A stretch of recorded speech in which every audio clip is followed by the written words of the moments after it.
भाग्य भविष्य का परिदृश्य है जिसे किसी व्यक्ति द्वारा लिए गए निर्णयों से निर्धारित नहीं किया जा सकता है। हालांकि नियति वर्तमान के बारे में है, जहां एक व्यक्ति का प्रत्येक निर्णय उसे उसके वर्तमान परिदृश्य तक ले जाता है। भाग्यवाद इस विश्वास को संदर्भित करता है कि भाग्य द्वारा निर्धारित घटनाएं किसी भी प्रकार की मानवीय संस्था द्वारा अपरिवर्तनीय हैं। बिना नसीब के कुछ नहीं मिलता। किस्मत का लिखा कोई मिटा नहीं सकता।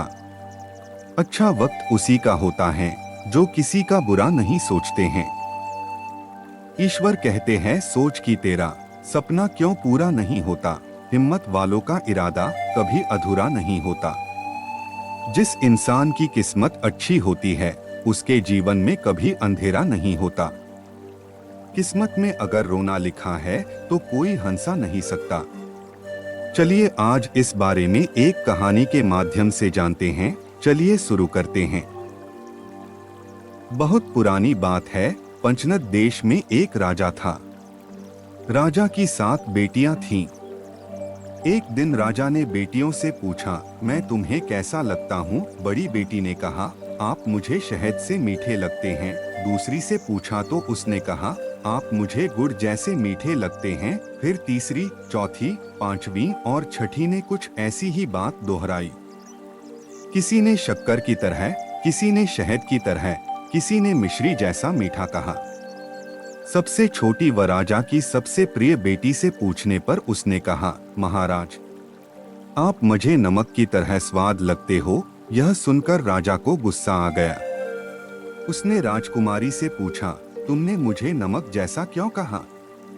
लड़की ने मासूमियत से जवाब दिया, पिताजी, मैंने जैसा महसूस किया है वैसा ही तो कहा है। यह सुनकर राजा का गुस्सा आसमान पर चढ़ गया। और यह तो हम सभी जानते हैं कि गुस्से में आम आदमी भी होशोहवास खो बैठता है।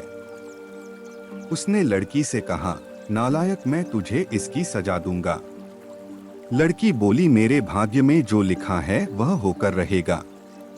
वैसे राज ज्योतिषी ने मेरे भाग्य में रानी बनने की बात कही है। राजा ने गुस्से में सेवकों को आदेश दिया कि नगर से किसी भी कोढ़ी आदमी को उठा लाओ और इस छोटी लड़की की शादी उससे कर दो। राजा की बात सुनकर सब लोग चिंता में डूब गए। रानी ने हाथ पांव जोड़े। मंत्रियों ने राजा को समझाया, लेकिन राजा ने उनकी एक न सुनी। सेवक एक बूढ़े कोढ़ी को उठाकर राज दरबार में ले आए। राजा ने छोटी बेटी का विवाह रस्मों रिवाज से कोढ़ी के साथ कर दिया। राजा की बेटी ने अपनी जरा भी उदासी प्रकट न होने दी। राजकुमारी अपने पति को लेकर महल से बाहर निकल गई। उसने अपनी एकमात्र अंगूठी बेचकर एक ठेला खरीद लिया। रोज उस ठेले में अपने पति को बिठाकर भीख मांगने लगी। एक दिन वह अपने पति को एक तालाब के पास एक पेड़ की छांव में ठेले में बैठा छोड़कर बाजार से खाना लेने गई। ठेले में बैठे कोढ़ी ने देखा कि कुछ कौवे उस तालाब में डुबकी लगा रहे हैं और जब वे बाहर निकलते हैं तो हंस निकलते हैं। यह देखकर वह हैरान हुआ। अचानक उसके दिमाग में एक विचार आया कि क्यों न मैं भी तालाब में डुबकी लगाऊं। कौवा हंस बनकर बाहर निकल सकता है तो हो सकता है मेरा कोढ़ ठीक हो जाए और मैं भी सुंदर नौजवान बन जाऊं। वह तालाब में डुबकी लगाने उतरने लगा तो उसने सोचा कि यदि मैं सुंदर नौजवान युवक बनकर निकलूंगा तो मेरी पत्नी मुझे कैसे पहचानेगी। यह सोचकर उसने अपनी चितली उंगली को पानी से बाहर रखकर डुबकी लगाने का फैसला किया ताकि उसकी पत्नी उसे पहचान ले। डुबकी लगाकर वह पानी से बाहर निकला तो उसका सपना साकार हो चुका था।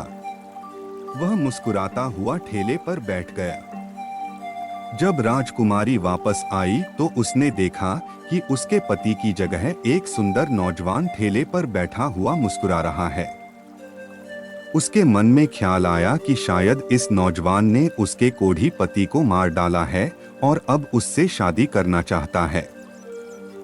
यह सोचते ही उसकी आंखें गुस्से से लाल हो गईं। वह युवक से बोली, बता, मेरा पति कहाँ है? नहीं तो मैं तुझे मार डालूंगी। युवक ने हंसकर कहा, पगली मैं ही तेरा पति हूँ। परंतु वह न मानी और रोते हुए बोली, तुम मुझसे झूठ कह रहे हो, मैं पतिव्रता स्त्री हूँ। मेरा पति ही मेरा परमेश्वर है। मैं तुम्हारी चाल में नहीं आऊंगी, तुम्हें मारकर खुद भी मर जाऊंगी। यह कहते हुए उसने अपनी कटार निकाल ली। नौजवान युवक अपनी पत्नी के सच्चे प्रेम की मन ही मन सराहना करने लगा। उसने अपना हाथ, जो अब तक पीछे छुपा रखा था, सामने कर दिया और अपनी वह उंगली दिखाई जिसमें कोड का निशान अभी भी बाकी था। राजकुमारी ने अपने पति को पहचान लिया। युवक ने बताया कि वह कश्मीर का राजकुमार है। एक बार उसने भूलकर एक साधु का अपमान कर दिया था।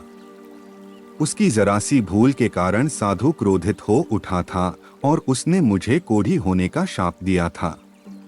कोढ़ी हो जाने के बाद वह खुद ही अपने पिता के राज्य से दूर पंचनद में आ गया था। इस चमत्कार को देखकर राजकुमारी की खुशी का ठिकाना न रहा। राजकुमार अपनी पत्नी के साथ अपने राज्य में लौटा। उसके पिता उसे देखकर खुश हो गए।